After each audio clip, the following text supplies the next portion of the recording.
So you're all welcome to watch and listen, but today is not a meeting where we're having public comment. So I'm not going to go around the room and say, what do you think? And while we're talking over here, don't jump up and say, I don't agree, or I disagree, or I like it, or whatever, because that's not today's meeting. We're going to have more meetings in the council room at the town hall on short-term rentals, and we'll have, just like in the past, we'll have dialogue with anybody that comes to the meeting. So that's the rules for today. I want to share some information because there's been a lot of stuff going around about short-term rentals. And from the town council perspective, not all of it's accurate. So I'm going to tell you what we all know right now. Okay, everything we're trying to do is about balance. We are trying to strike a balance between the residential community in Davis and the business owners who have short-term rentals. We're not going in this saying we don't want short-term rentals. We want them, but we want them conditionally. And we're working on what we think those conditions might be. And the reason for that is we still want Davis, at the end of the day, for you to know your neighbor, for you to know the person that lives across the street, or to be able to have family down the road. We don't want Davis to turn into nothing but short-term rentals. And I'll tell you in a minute why we're worried about that. So we want to keep the charm, the character, and all the things that attract all of us to Davis as long as we can maintain that. The council is pro-business. The council is pro-tourism. So we're not against what's going on. All we're saying is there needs to be some kind of a balance, and that's what we're trying to find where that balance is and how to do it. What we've done up until today are the things that we thought are necessary and to be done in a way that we thought was best serving Davis. What it looks like in the end is hard to say, because every time we have a meeting, the council and we learn new information. So this is a learning process. None of us have done this before. Many of you that are involved have never done this before. So we're all learning as we go, and we're working together. Short-term rentals. There are places where we're saying short-term rentals can happen with reckless abandon. We're not trying to regulate it in any way, shape, or form. If there's a community in Davis that has an HOA, and the HOA allows it, you're welcome to have as many short-term rentals as you want. So that means Tuscan Ridge. That means the Riverfront Park, I think, is going to have an HOA. Anything in what we would consider the commercial area, William Avenue, both sides of William Avenue, up and down the whole length of it. If you want to put as many commercial short-term rentals there as you want, we're not trying to restrict that in any way, shape, or form, because we view that as the commercial area for Davis. And again, our whole thrust is to try to protect the residential feel of Davis in the residential areas. Right now, there's probably 30 short-term rentals in Davis. We think by the time we end our moratorium that there will be 10 or 15 that are in those areas that I just listed that we're not trying to restrict. And right now in the residential areas, we're trying to hold it to about 30. If you add it all together, that 40 or 45 short-term rentals is about 10% of the houses in Davis. And that's where we thought would be a starting point. Is it going to stay that way? No, it's going to evolve. And we don't know how it's going to evolve, how fast or how slow it's going to evolve, because we don't know. We've never been there. All existing short-term rentals will be grandfathered. All short-term rentals will be grandfathered. All short-term rentals will be grandfathered. A lot of people are running around not recognizing that. Not related, but yet is a factor to short-term rentals, and all of us in the Davis community, is we've got just a little problem with our sewer right now. And it's restricting business and homes in Davis. So we have to fix our sewer problem before we can open it up to the world and say, come to Davis. That affects the industrial park. It affects what we think will be the growth that might be associated with the Virgin Hyperloop. So we're working on that, but that's a factor in short-term rentals too. If you build a new house today, tomorrow I might say you can hook up to sewer, and next week I have to say no, because we're right there on the line with the DEP. I talked about short-term rentals being an issue across the country in the United States. We've done some research, and I'm going to share just a little bit of it with you. There was an article that came out of the Adirondacks in New York. They're a mountainous area. They have resorts, and they have a lot of state and federal land. People were escaping the cities because of COVID. And we saw the same thing here. People from DC and other cities have come to the Davis area because they wanted space, clean air, and not to be on top of one another like they are in their cities. Real estate prices have soared to record levels. We've seen the same thing happen here. They didn't do anything about short-term rentals over there, and now almost 50% of the houses are short-term rentals, which means every other house is a short-term rental. They used to be communities just like ours. Short-term rentals have gone up, and as they've gone up, long-term rentals and workforce housing has gone down. Anecdotally, I'd say the same thing is happening here. Outside Magazine had an article about how to save a ski town. They talked about Crested Butte and other areas out west. They saw all the same things that New York saw. Housing prices went up 40%. Housing stock that was available plummeted. And the housing market is in a crisis. They also didn't do anything for a while, and they're trying to do something now. Locally, Downstream Strategies out of Morgantown did a study for Thomas. And because Thomas and Davis are so alike, they included Davis in the study. And it was just released to the public. It's on the website, which is downstreamstrategies, all one word, .com.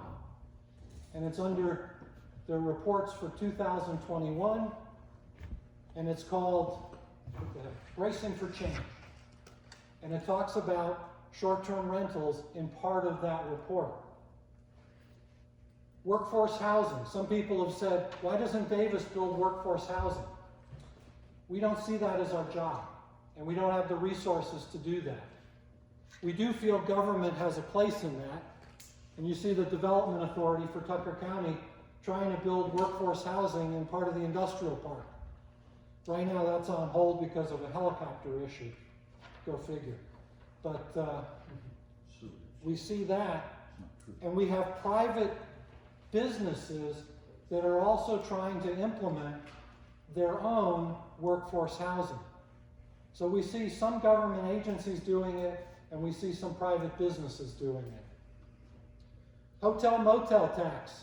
When you have a short-term rental, you pay hotel motel tax. And that earns money for the Visitors Bureau and for the town of Davis. I think it's 6%. The money that's collected is split between those two organizations. Last year we received $34,000 in hotel motel tax from hotels and short-term rentals. 70% of that money, or $23,000, came from hotels. Alpine Lodge, Billy Motel, Bright Morning Inn. The remaining 30% came from short-term rentals.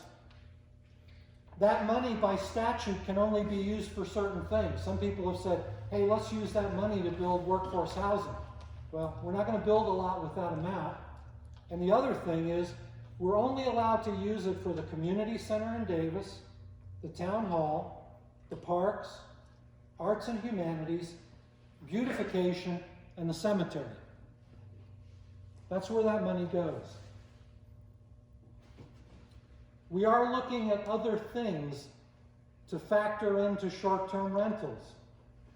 We're talking about things like if you fix up a dilapidated building right now that's of no use to anybody, and you want to make it a short-term rental, we're thinking about allowing that. If you take a vacant structure and you want to turn it into a short-term rental, we're thinking about allowing that. We're in discussion. Some of us feel good about that, some of us don't. We're trying to figure out a position for the town. But the biggest thing that we're looking at is the density for the community. So we have another ordinance in place. It's a building ordinance, and it specifically says one dwelling. One dwelling which is occupied by human beings can be on one lot. So you can't have two dwellings on one lot. And that's a question that's come up in the past. The other thing we're working on is what's called a comprehensive plan. And that's a look at Davis out into the future. What do we think today the future of Davis is going to be? And we look at economic development, we look at transportation, we look at recreation, we look at housing, we look at a number of things, and then that plan is published. We've been working on it for 3 years in Davis. And probably in May or June, it will be considered by the town council for implementation. We have public meetings that will be scheduled starting in April, both by the Planning Commission for Davis and for the town council, before we move into the phase where we actually consider it for implementation. And more than likely, out of the comprehensive plan will also come a look at considering zoning. And that's, I know, a dirty word in West Virginia, but we've had issues with businesses wanting to be in residential areas, and you all have been upset about it. The crematorium is the one I'm thinking of. And we had no reason to deny a crematorium being built in a residential area because we have no zoning that would prohibit it. So when we talk about zoning in the future, it's to give us the ability to regulate what happens in residential areas and where are the commercial areas and where various and sundry things go. So just so you have an idea, those are some things that we're working on. Well, they could pass a moratorium. That's my spiel. I'm going to introduce the town council to you.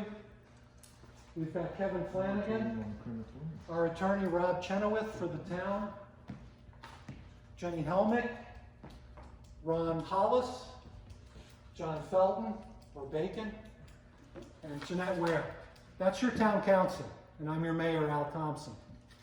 We've got Mr. Sayre over here, and he's representing the group that's come in to talk with us. So I'm going to turn it over to Mr. Sayre and let you share whatever information you guys want.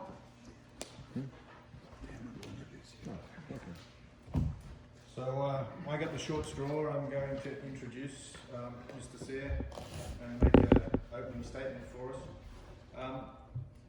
We are the Davis Rental Property Owners Alliance, and last fall the Town Council implemented a partial moratorium prohibiting owners from renting out their property for periods of less than 30 days, a type of real estate use known as short-term rentals, or often just STR.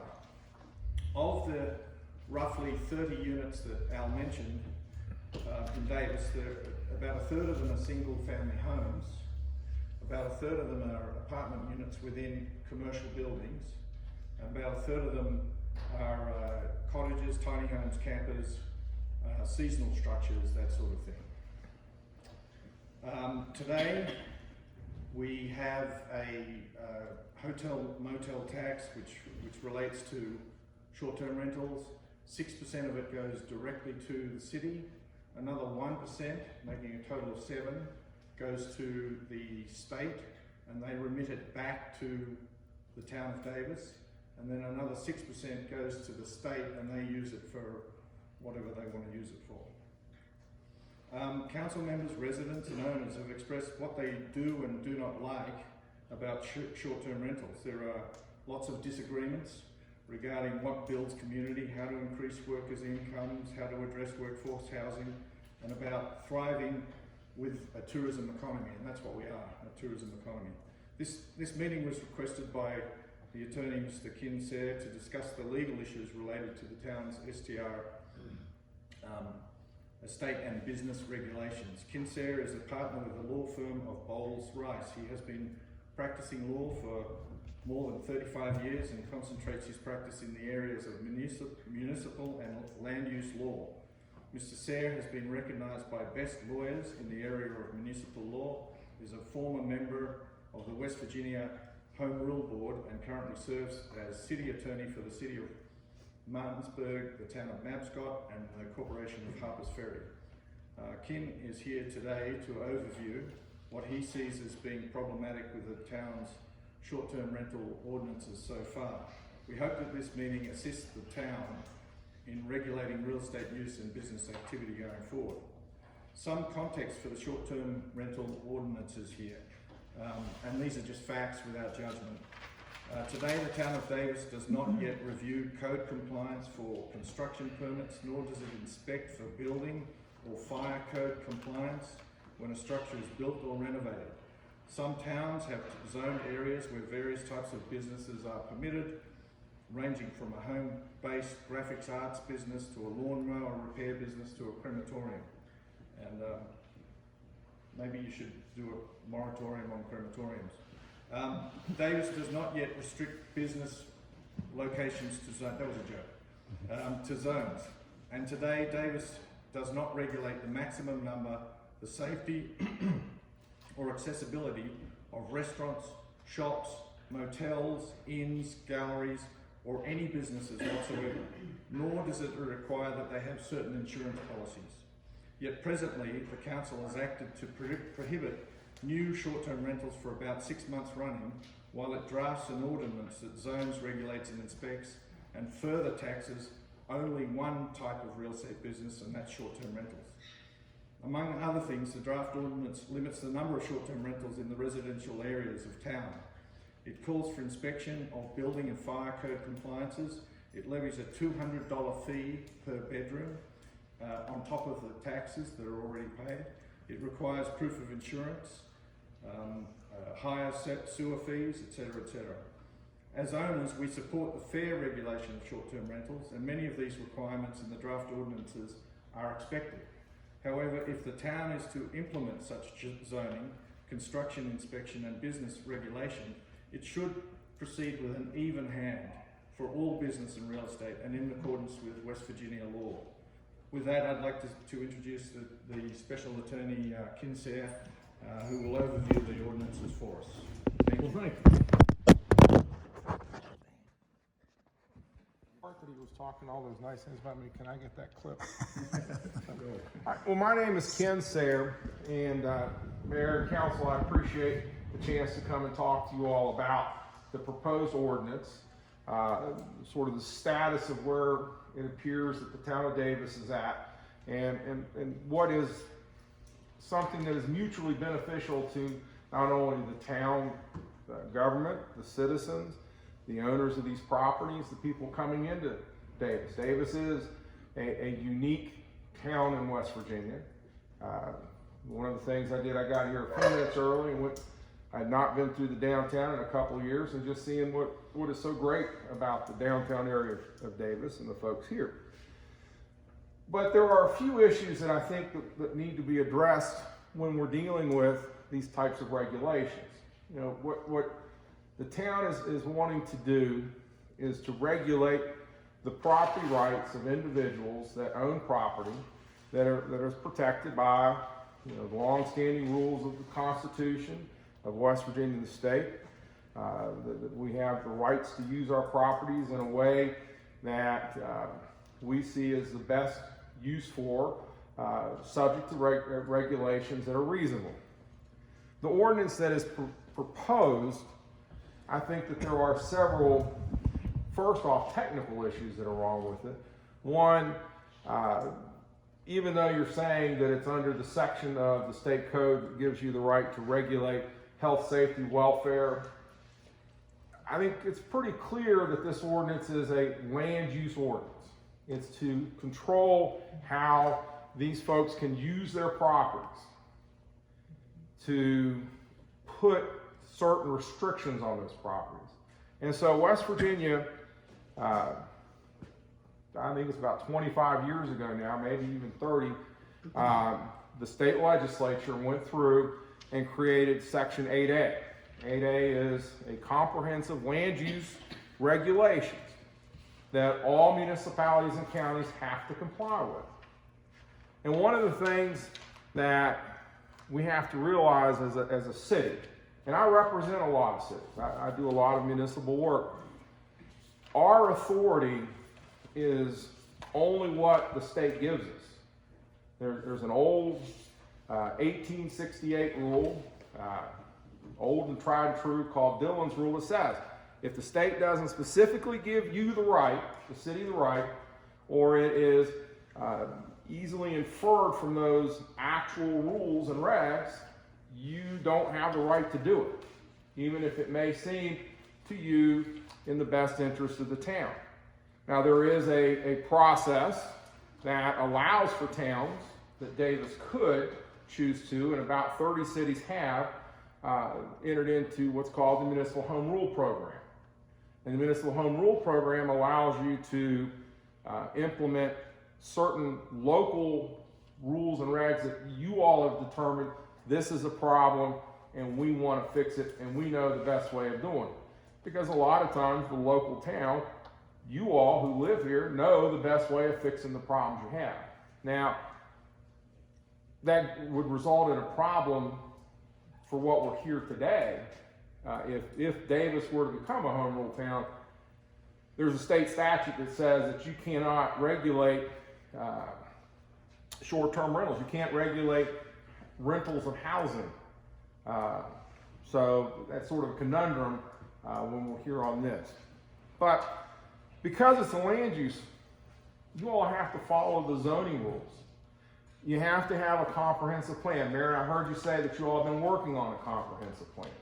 And so the comprehensive plan, are you all doing it yourself, or have you all gotten some consultants to work on it? We've been working with the land use clinic out of WVU. Okay, Jesse and those guys up there, they do a great job. When City of Martinsburg, we did our comp plan, we had them help us out some too. So, you know, they know the process. They go and they meet with the citizen groups. They talk with the stakeholders. They talk to the business owners. They talk to the governing body. And they get all the input of what everybody wants and what everybody wants to see and what everybody envisions the town of Davis to be. Because the comp plan is something for the future. So once you have the comp plan, then you have to have the public hearings. And the public hearings through the Planning Commission, the public hearings here, and then you all can adopt the comprehensive plan.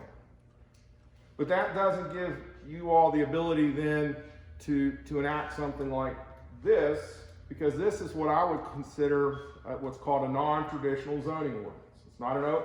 It's not a comprehensive zoning ordinance. So the next step is to get the zoning ordinance and to draft the zoning ordinance. And typically a zoning ordinance would apply throughout the town based upon that comp plan. The comp plan says that over in this section we want it to be single family dwellings. And over in this section, mixed use, whatever. And then you go through that process again. You have the public hearings, you get the input of the public. The Planning Commission does it. They make changes and drafts to that zoning ordinance. And I agree with you.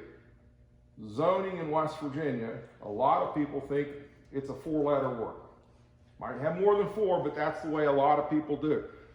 I came from Beckley, West Virginia originally. When Raleigh County Commission tried to do zoning, you'd have thought that the war had broken out. Now, Berkeley County doesn't have zoning because of that, because people don't want to be told what they can do. But there is a lot of reasons to have zoning. The crematorium, that, depending upon where it's at, maybe was a better place to have. So, going through that process is how you determine what are the reasonable restrictions. And can, if you go through the whole process, have some restrictions on different types of short-term rentals? Yes. Yes, you can. But as was pointed out, there are whole different types of short-term rentals. There are some people that will have a room in their house. They have a single-family dwelling. And they have a room that their son or daughter, who's now off to college, they have it here, and they rent it out. That's a short-term rental. Well, that's a single-family dwelling still, and should be dealt with like a single-family dwelling. You have some where they have a house that they're not living in, but they rent out the whole house, or they rent out pieces of the house. Well, that's closer to a single-family dwelling. I think someone said something about an apartment building. Well, that's closer to a multifamily dwelling, and those are things that you can deal with your land use. But what you all have proposed circumvented all of that. I personally don't believe, and you've got your attorney here who will advise you, but it's my belief that the town doesn't have the authority to pass what they've done at the point that they are now. Another thing that's a big concern for us is the building code that you've installed into this. There is a building code requiring certain items in these units. Is Davis adopted the state building code? No, not yet. We've looked at the IPMC. Okay. Well, the state of West Virginia, for good or bad, the State Fire Commission has said, this is the state building code. The state legislature has said, no city can adopt any building code other than the state building code. So you cannot say, I want to, when I first started practicing, it was the Southern Building Code, and then it was the ICBA, and now, there's all different types of building codes, but you have to have that. You have to have, there's a whole bunch of stuff that goes along with the state building code.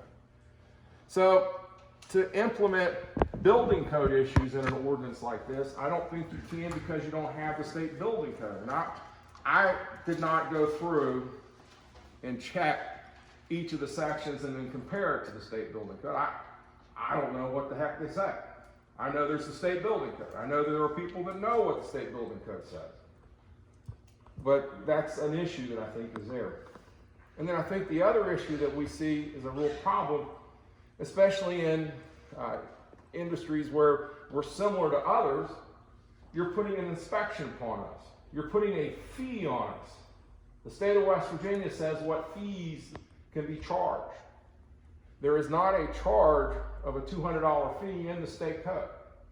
You all have business license fees.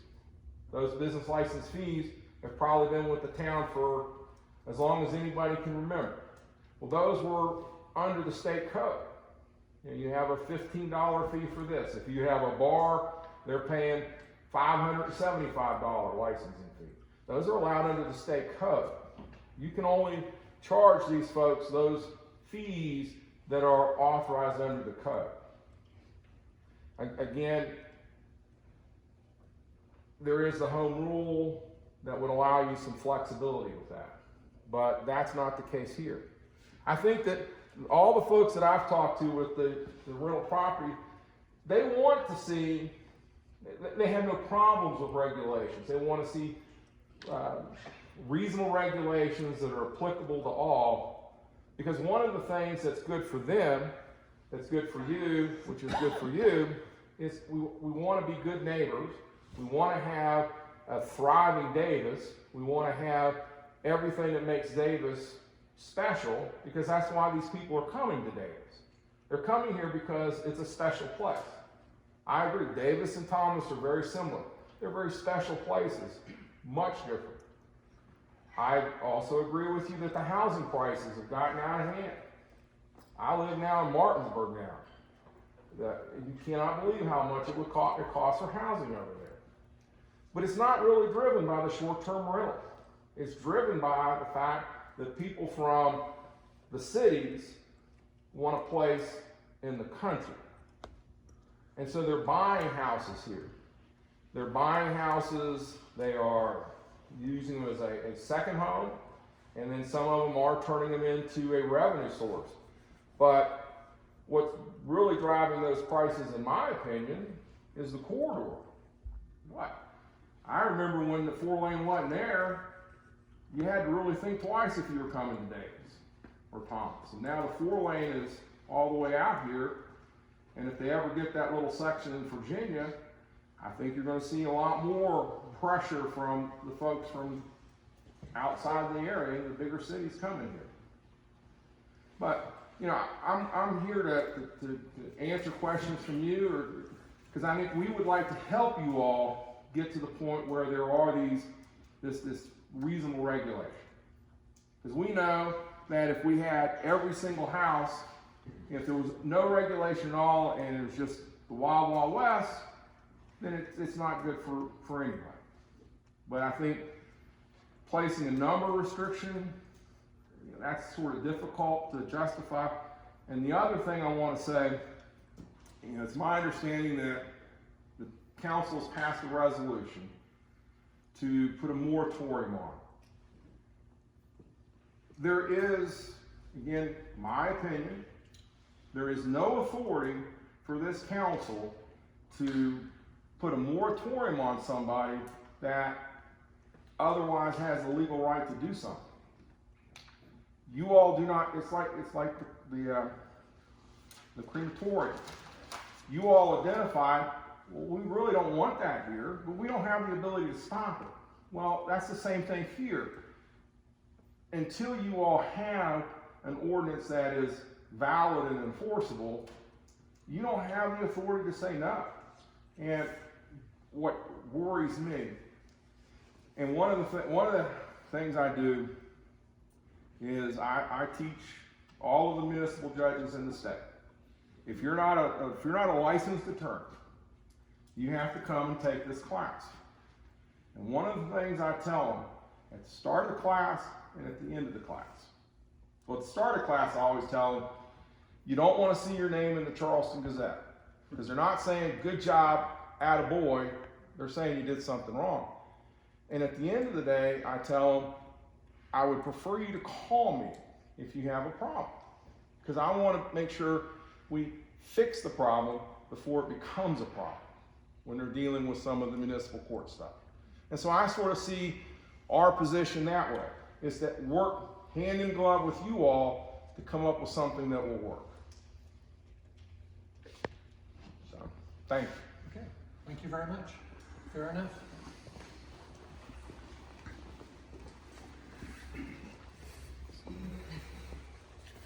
I'm going to turn it over to the council and see if anybody has any questions or things that they want to ask you. Because we're in the same position. We've been working with short-term rental people, we've been working with residents, trying to find a solution. And we welcome advice and guidance.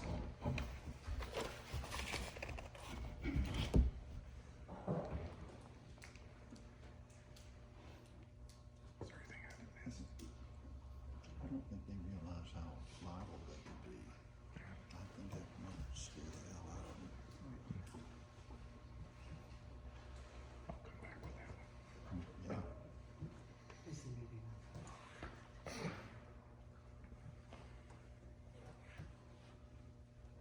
So short-term rentals, if you break them into different categories, and you talked about the ones, you know, the room in the house that's empty, multiple family unit structures, things like that. Do you see that as something that comes out of zoning? Yes, I think anything when you're starting to deal with that, when you're dealing with the use of land use, it all comes under 8A. It says these are the things that you have to do before you can put these restrictions. Now, that doesn't necessarily say that you can't enforce your life safety codes. You know, if you have life safety codes, You know, if all of a sudden there's a 5x5 room and 100 people are staying in there, that's different. But that's more of a life safety code issue. Even though you haven't adopted the state building code, the state building code still applies to everybody.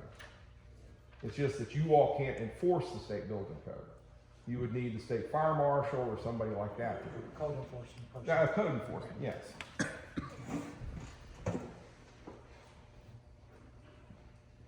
One of the things that I want to say to the group out here too is we're looking at short-term rentals right now, but we have made it public knowledge that we're also going to look at long-term rentals because we want to make sure that all rental properties have some kind of oversight.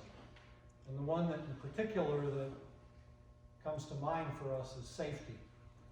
We want to make sure that people that are renting rooms or houses, whether they be short-term rental visitors or they're long-term renters, that people are in a structure that's safe.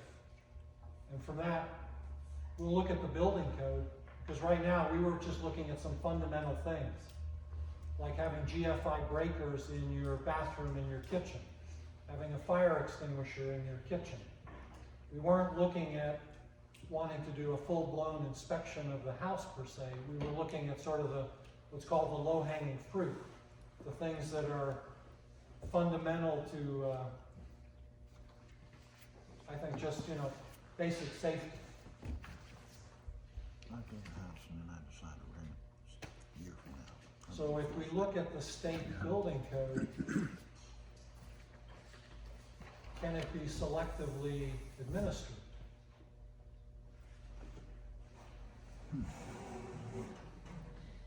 Anytime you're dealing with the word code enforcement and selective, that generally speaking, my gut always says that's not a good idea. I mean, you have the ability, and actually the state, when they adopted the building codes, they adopted select pieces of it. Because there's actually the building code that's out there that they could have adopted. It requires new built single family dwellings to be sprinkled. The state did not adopt that part of the building code. But you could adopt, the property maintenance code sections. You could adopt the new construction sections. You don't have to adopt the entire piece, but you can. But if you adopt the property maintenance section, you adopt the property maintenance section. So those are that. I guess the term, selective is you don't have to have the commercial all the way down, but you have to have the complete component of the component that you're using. Okay, thanks.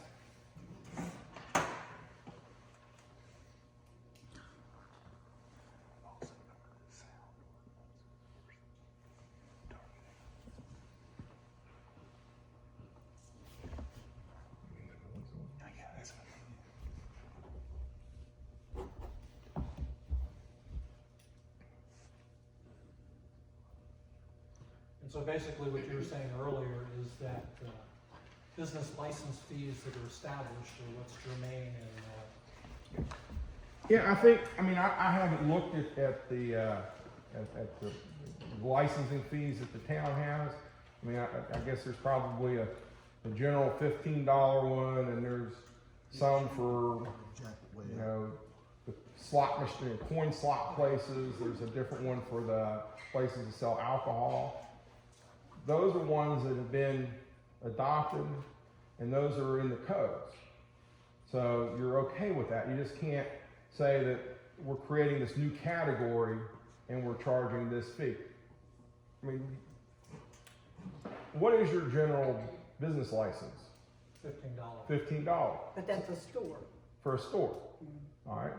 What would These you? don't fall under stores. There's no category. What do you charge if I open my law office here? How much are you charging me? Sadly, it's only $5. That's a lot. But you have a building fee that you jack way up.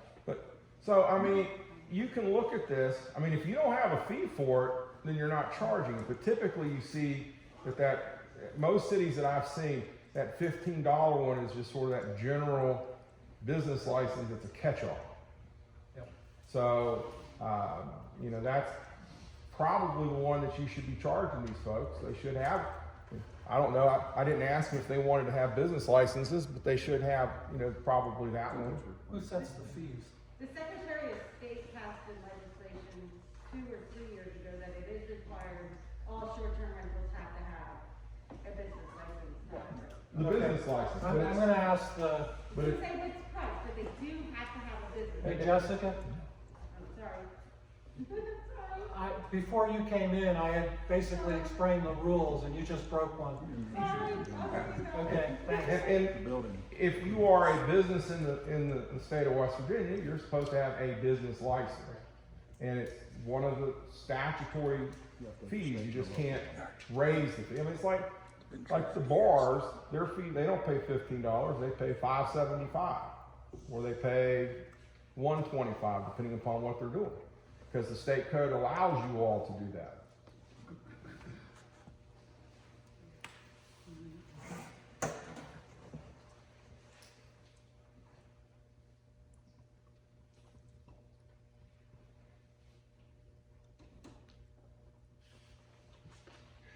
Your Honor, I do want to say one thing. I don't think that the town is unable to make sure that the short-term rental places in any place are not complying with the general rules and regs of the town. You know, if there is somebody in a short-term rental place, just like if I'm in a long-term rental place or a single-family home that I own here, if I am loud and boisterous, you know, you all have noise ordinances, you can enforce the noise ordinance. If I'm throwing garbage out on the front lawn, you can enforce that. If I don't cut the grass, you can enforce that. So those general types of things are enforceable no matter what, because those are things that you have been granted that authority to do. I have one question. Yes, ma'am. Okay, according to the legislation that was passed January 2019, it was the entire legislation, if you read the first 2 lines, states it's strictly replacing the old home rule pilot program, and only it was in reference to those municipalities that participated, and the town does not. So those rules do not apply to us when it comes that we don't have the authority to regulate short-term rentals. I agree in part with what you said. That statute dealt specifically with the home rule permanency plan. It took the home rule pilot plan and made it permanent. And when that was made permanent, somebody, on behalf of, I would say on behalf of the short-term rental folks, inserted that language into the home rule plan. I'm not saying that at the end of the day, you don't have authority to regulate. I'm saying that you have to go through the process. You have to do the comp plan. You got to do the zoning ordinance. This is a land use issue. It's not just an ordinance that you can pass. So I'm not saying you can't regulate it. If you were, and that's what I said over here, home rule gives you some flexibility, but when it comes to this issue, no, it says not. So that's why I said it's a conundrum for the town. If they wanted to get into home rule, then you'd have to back completely off of this. But there's a process that has to take place. And so that's what I'm saying. Okay, and also when you say, if we're not under home rule, that the state says we have to abide under Dillon rule. Dillon law was effectively abolished in the state of West Virginia in 1969, and I have the records to prove we are not limited, we are not Dillon rule state. We weren't home rule as of 2019 because the home rule program was to end, and they ended up making it permanent. But I do have the papers, and it states that we are not a Dillon rule state. And it was abolished in 1969. The West Virginia Supreme Court, and I've been in front of the Supreme Court several times on municipal issues, have on several occasions referred to the fact that our authority is only given to us by the legislature. There were statutes at one time that were enacted that said that we were going to be a, It's not an independent city like Virginia, but it was going to give the cities much more authority. But if you look, those laws actually got repealed. West Virginia, and you can talk to Jess over at Land Use, and he'll do his best imitation of Professor Judge Dillon, because he does it every time I see him. He will tell you that West Virginia is under the Dillon rule, that we're only given the authority that is provided to us. We don't have authority outside of what the legislature has given us. So basically, we would look at code section 8-1-5A, which has about 59 or 60 things in it. That's the home rule, right? 815A? Yeah. 8-12-5. Yeah. Yeah, 8-12-5, I'm sorry. Yeah. Yeah, 812, yeah, those are rules. That's what the legislature has said, that a city is generally authorized and empowered to do. 8A, that statute was, one of the rules of statutory construction in West Virginia is if we have a law and then the legislature passes a law after that one. Now, do we have any legislators here? Apparently they say every legislature knows what's in the code book, but they don't. So when they pass 8A, if there was something in 8A that contradicts 8, because 8A was passed after 8A controls, because they say the legislature knows what they're doing. But, so I'm saying that West Virginia Code 8A, which is the land use rules and regs, are controlling, and that's what controls here.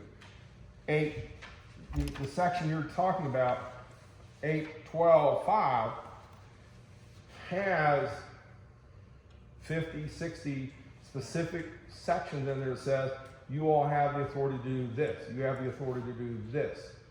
And I agree, that's the authority that the state has granted to you all. Granted to almost all states. Unless you all have a charter, and the charter has something different in it. So if I read, for example, one of the subpoints of 8-12-5, we can make regulations guarding against danger or damage by fire. That would be number 15. Yep. But not selectively. And I'm not saying we would do it selectively, but we could do it across the board. Yes. And I think that's one of the things that the rental property folks are concerned about, is that it appears that it only applies to them. Yes, the town has the authority to deal with fire dangers and working on reducing that. That is a specific authority granted to the town.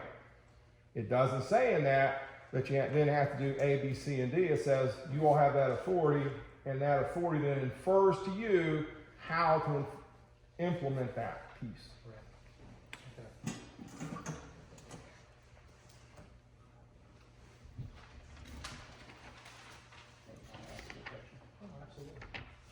And Rob Chenowith, I'm the town attorney, and met a little bit before this meeting here, and I'm on the town council or the city council for the city of Elkins, represent several municipalities in Randolph and Barber County who don't have the housing issues in those counties, just even though it's just the county over, not the same issues they're having here. And I know that, you know, municipalities have the same issue, sort of one looks at other towns' ordinances, and a lot of those ordinances mimic each other, because if one town's doing it right, another town follows, and it's sort of, you know, there's a lot of towns have very similar ordinances because if something's working, then someone else does it. Plagiarism runs rapid in the Municipal Attorneys Association. Exactly. So if it's working well for somebody, someone wants it to work well for them. So I know you're living in Martinsburg, work in Martinsburg, represent several municipalities over there. Are there any municipalities over there? Because I'm assuming they're hit by the housing crunch as well, as being close to DC and, you know, a large larger population across the state line.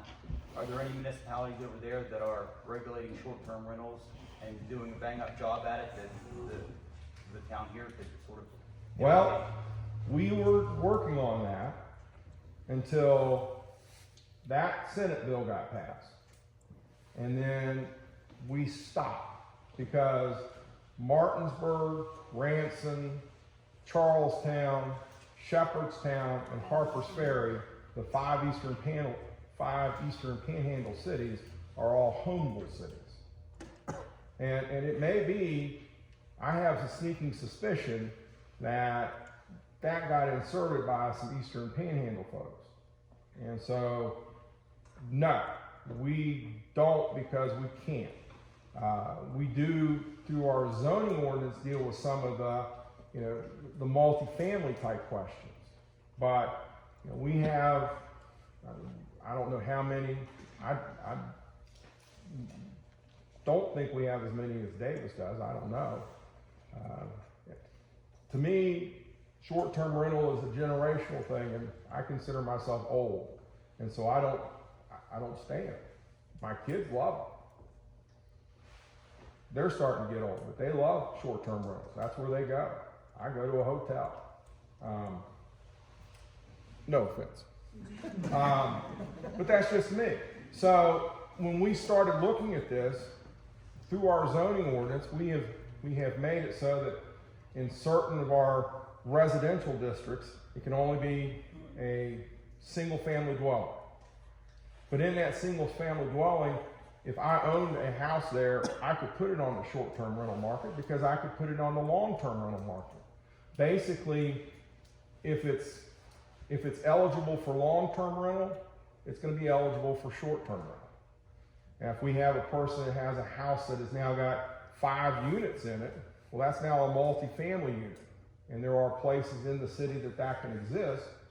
But again, that's our zoning ordinance got rewritten this past summer. And we worked on that. We worked with the land use on our comp plan, and then we used a group out of Carlisle, PA to help us write our zoning ordinance. But unfortunately, Rob, I can't point you to a city that is doing that because most of the larger cities, I think all the class 2s now are home rule. A lot of class 3s and some class 4s. Thanks.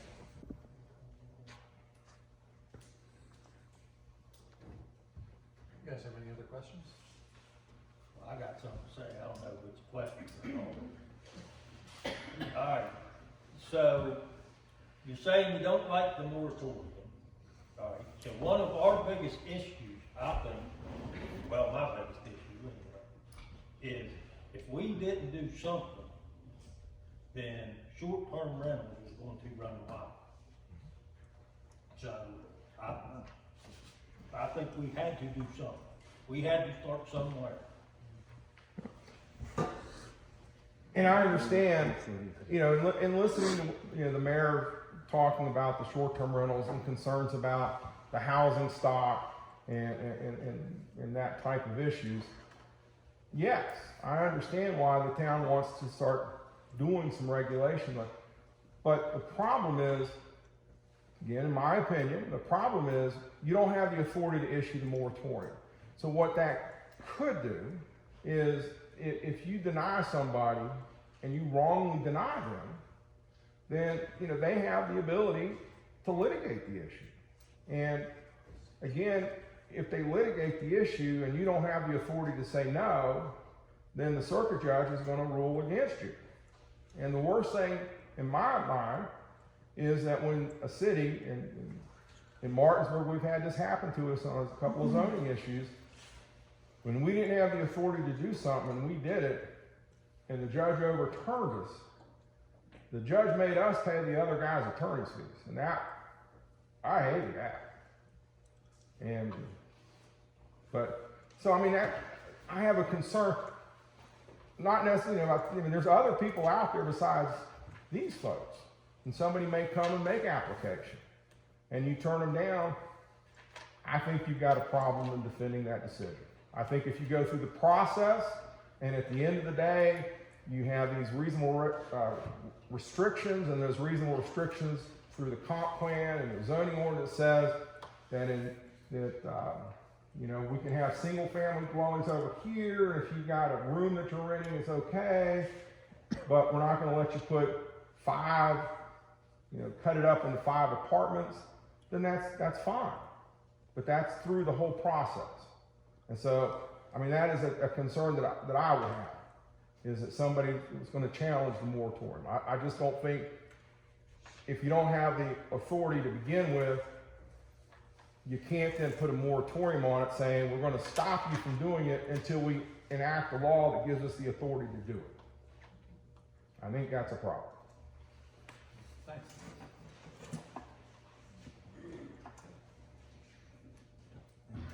So now what I just got from that was, in other words, our moratorium pretty much is you. Again, that's my opinion, sir. Yeah, I understand. So, if that goes away, then there's nothing we can do. People can come in here and buy as many houses as they want in short-term rental, and there's nothing we can do. I think people can come in here and buy all the houses they want and do whatever they want with them. Long-term rental, sit there and stare at it. But I don't think that your moratorium is valid. And so yes, somebody could come in here tomorrow and buy another house and turn it into a short-term rental. I think that is a possibility. I think that one of the things is if market regulates a lot of things, and eventually there is a saturation of short-term rentals. What is that number? I don't know. I'm not an economist, but there is a regulating there. I mean, there's a regulating in the industry of making sure that these are good experiences for the people coming in. They don't, if you don't have a clean place that people are coming and getting what they think is a good value for their dollar, then just like a lot of things, these guys get rated on every one of their stays. If they get enough bad ratings, nobody stays it.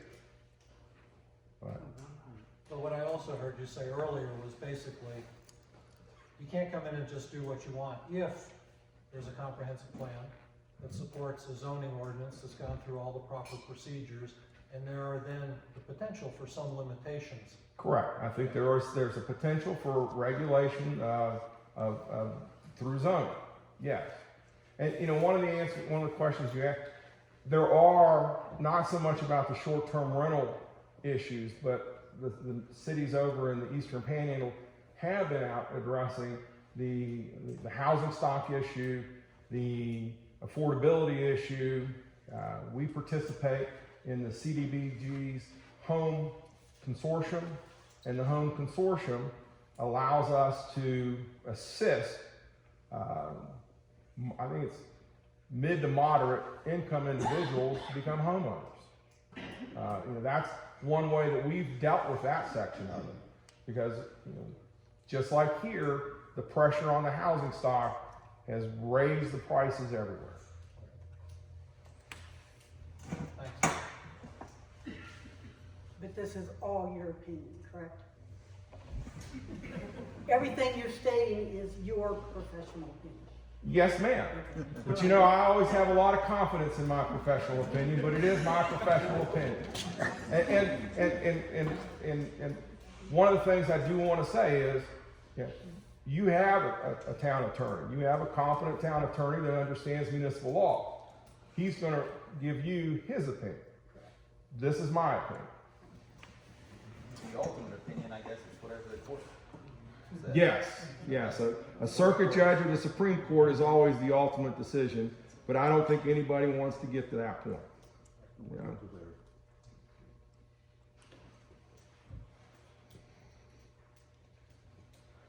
Any of your other folks have anything they want to add?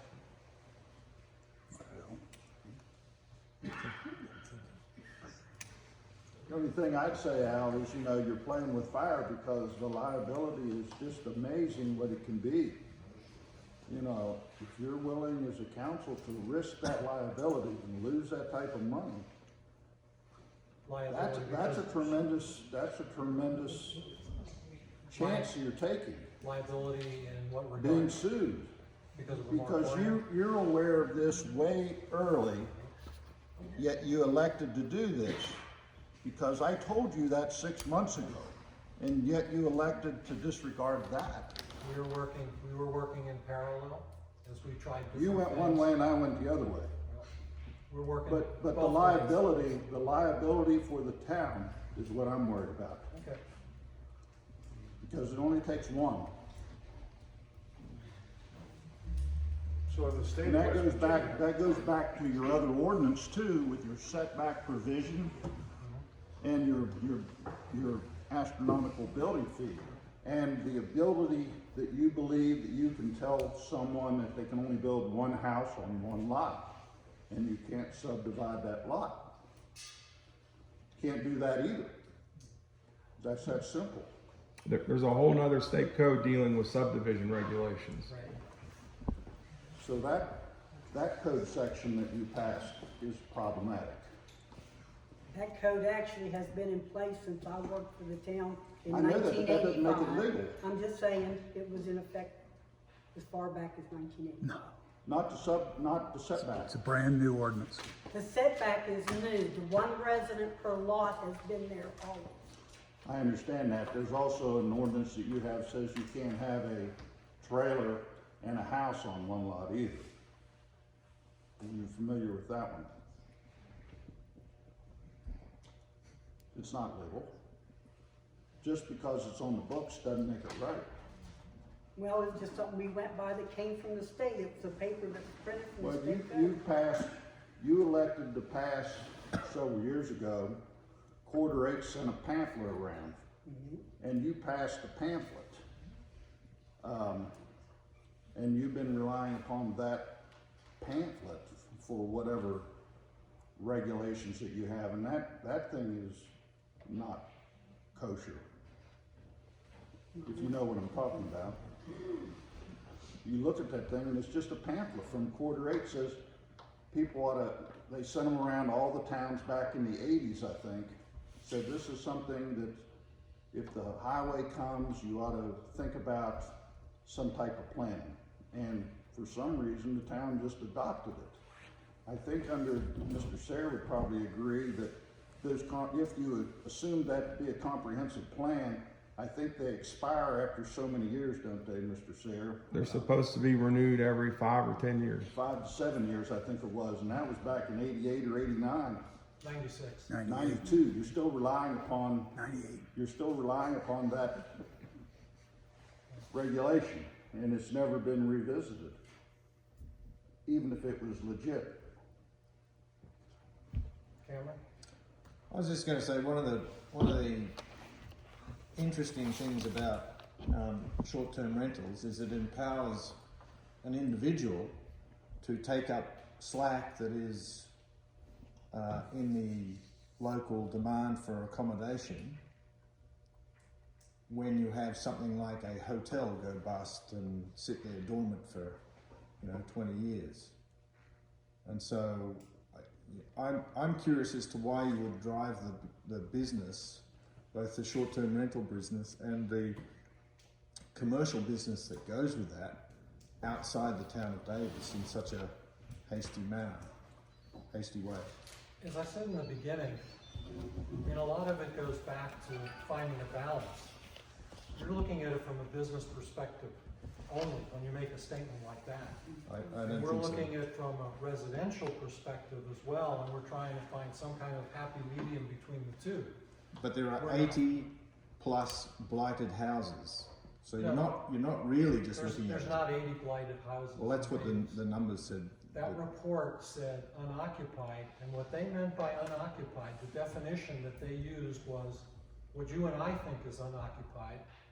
Short-term rentals are unoccupied as well, Homes too. and homes that are sitting there empty, as well as blighted property, all factored into unoccupied. So what you and I are thinking of unoccupied is not, because some of what you're renting is considered unoccupied in that report. Yeah. But like I said in the beginning, it's a matter of trying to find balance. We've got residents that, you know, are concerned with the number of short-term rentals that are occurring in their street, their neighborhood. It changes the complexity of what is a community. So, as I say, we're not against short-term rentals. We never said that. If we were, we would have said we don't want any short-term rentals, period. We never said that. But we are saying we're trying to maintain some sense and semblance of community in the areas that are residential. And that's important to the town too. So, you know, if this isn't the best way of handling it, then we'll go to a plan B or a plan C. You know, there's probably other ways to, you know, as they say, skin a cat. And we can do that. As we've said, we support that. Yeah. But when you say we're trying to drive business out of Davis, we're not trying to do that.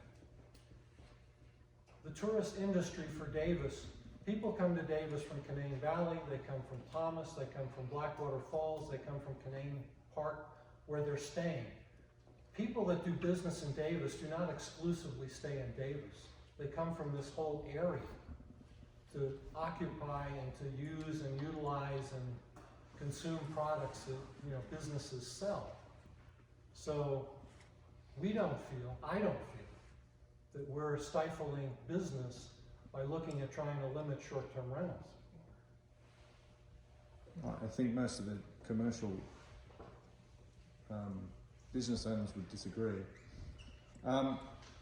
Well, you know, I would say it's hard to disagree as a short-term business, as a business owner right now, when almost every business in Davis is breaking all their records for business that they've ever conducted. This year, last year, talk to the restaurants, talk to the other businesses and ask them, are they doing better now than they've done before? They're doing great. You don't want to get off the legal topic. Mm-hmm. But anyway. Mr. Sayre, you mentioned saturation of the market and all that. So I study business and economics in my studies. Through this process, I'll admit, early on, I was very hesitant on any type of moratorium, any type of ordinancing, because I essentially am free market minded. Through this debate, you know, other articles have been brought forth that it kind of changed my opinion. I kind of sit on the fence for it. Some of the issues that have been brought forward from local residents that also rent out a room, 2 rooms, whatever it may be, that live in the dwelling, is that is their, you know, that's what makes them money. That's what helps them afford to live here. Mm-hmm. So as, you know, I'm sure you understand basic economics in terms of supply and demand. As the supply, you know, stays the same, demand goes up. As your supply increases and demand stays down, your prices, you know, tend to go down due to competition. So with just the locals who live here and rely on that income, as a town, do we not have any type of responsibility to safeguard their interests in terms of, you know, in 5 years, 10 years, that supply drastically increases, demand remains the same, that premium that they were relying on to maintain their status here dwindles away. Do we not have some type of responsibility to those citizens to help them maintain that premium, safeguard that? Well, as you're correct, you know, the basic economic principle is supply equals demand. And as it becomes, you know, out of whack, it adjusts itself. But it becomes very problematic for any governmental entity to start favoring based on residency versus non-residency, in-state versus out-of-state. It becomes a problem. The most recent example of that is the West Virginia ABCA. It used to be the West Virginia ABCA required there be a West Virginia resident on every single license. And if you couldn't have a West Virginia resident on that alcohol license, you couldn't get a license. The Supreme Court, in a case out of Tennessee, said you can't do that. You can't discriminate against out-of-state versus in-state. So I think if you're doing it in such a way that it favors a resident versus a non-resident, I think you could have an issue. You know, so I do think there's an issue, but I do understand, you know, that we want to, whenever we can, we like to favor our own, and you know, those folks like that are, you know, using that to supplement the food on the table and all. I understand that. But I think there is an issue with that. You have to do some really pretzeling of yourself to maybe get something that would work for that. So as far as, let's say, a owner-occupied home, renting rooms, can that be a different category in zoning from a single-family residence? You know, up in Martinsburg, we tried to work on defining what was a single family. And our old ordinances said, you know, you can only have 2 related adults and 2 unrelated. It was 4. It was basically the old definition of the nuclear family type definition. There are so many lawsuits that have happened outside of West Virginia. The one that I can think of was New York, where with the changing of the world, the definition of a family has changed, and the ability of me as a homeowner, as an owner of a property, you can't trigger what I can do if I'm an owner occupied versus if I have my single family dwelling. I mean, because basically what you're doing there then is any long-term rental, you would have an issue there. Again, I think that one of the problems in regulating short-term rentals are that if you're allowing long-term rentals, it's difficult then to push out short-term rentals.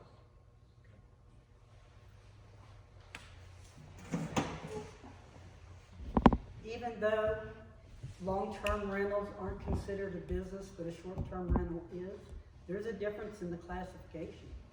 Long-term rentals do not have to have a state license.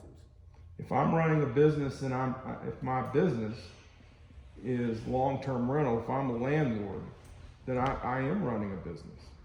But yet you're not required to have a license through the state. Technically, you should. You should have a license. But I'm saying you're not. Well, it So depends. it's not considered a business. It also depends upon if I'm doing it in my own name or if I'm doing it under an LLC or something. I mean, the structure of the business could also do that. But if I'm running a business, as this lady pointed out, the Secretary of State, if I'm running a business, I'm supposed to have a state business license.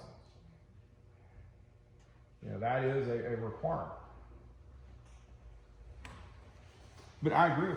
But I mean, the state long-term, doesn't categorize long-term rentals as a business, is what I'm stating. If you're a one-off, that's one thing. But if you're 2 or 3, you know, if you've got several long-term rental housing, I would think if you went to the state tax department and the state secretary of state's office, they're going to say you need a license.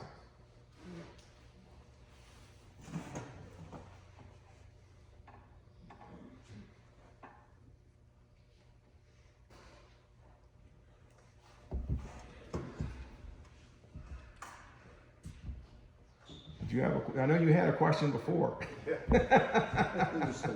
So tourism, as we know, is affecting many parts of West Virginia and the U.S. So, and I know you talked about you were on the Eastern Panhandle and a lot of the counties over there. My question is, has the term short-term rentals and what you're seeing here come up before in West Virginia, or is this brand new that a town is trying to regulate or control or use the moratorium on short-term rentals? That's what I'm curious. Well, short-term rentals in a general concept are relatively new. And you know, in a concept like this, it's relatively new. I mean, we've always had it. We've always had, you know, I guess I'm going to be sexist here, the widow lady that had an extra room that rented it out to the fellow that was working in town. Bed and breakfast. bed and breakfast. So we've always had that. But when, as far as what we're dealing with now, Airbnb and these other online platforms, they're a relatively 10, 15 year, maybe 20 year phenomenon. As far as the impact on the state, there has been places where you're seeing it, but it's growing. It is growing because more and more people are becoming more, everybody has a cell phone. Everybody can get the app, and it's just easy. And again, I think it's generation. I think a lot of people that are younger find this to be great.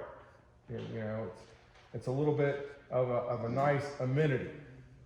Whereas, like I said, I like the hotel because I like to think this is the hotel that's going to be perfect, even though it's not perfect. But that's just my thinking. So, in the future, you may see the state legislature get involved, authorizing cities to have more and more authority on this. Personally, I don't think that's going to happen because I don't think the legislature in its current configuration likes cities. I think that they're doing things to try to harm cities, like changing our B&O tax rules and regs, making it so that cities can't regulate certain things. I've also heard that home rule may be coming back up in a couple of years, and they're going to try to limit that. So the current legislature is not a friend of the cities. But they may, the state's also looking at ways of monetizing Airbnbs. I guess it was a couple of years ago, they passed some regs saying that you all had to pay your sales tax and things like that. So, they're looking at ways of that also. But it's just tourism for the entire state is so huge that they are doing everything they can to encourage it. And this is another way that encourages tourism.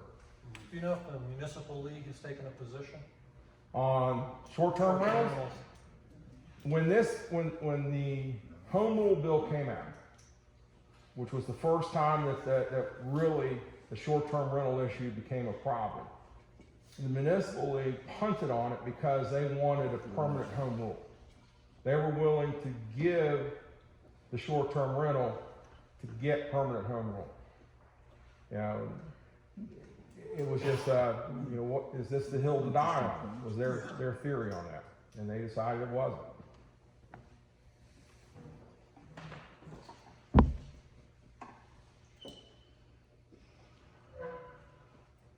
Anybody have any other questions? Okay. We don't have any more questions. Any more comments? I know that I appreciate the chance to come and speak to you guys. I think that the folks that I'm here on behalf of appreciated our talk. Again, we're here to maybe work with you guys to try to come up with some solutions to this. It sort of sounds, Mayor, that you guys are progressing that way with your comp plan and the zoning, and eventually you're going to have those in place. And unfortunately, it's not an overnight fix. You can't just create a comp plan. You got to go through that whole process.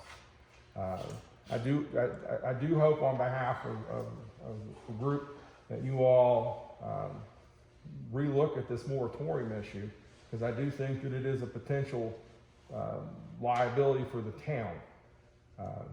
And I don't like. I'm a city kind of guy, so I don't want to see something like that happen.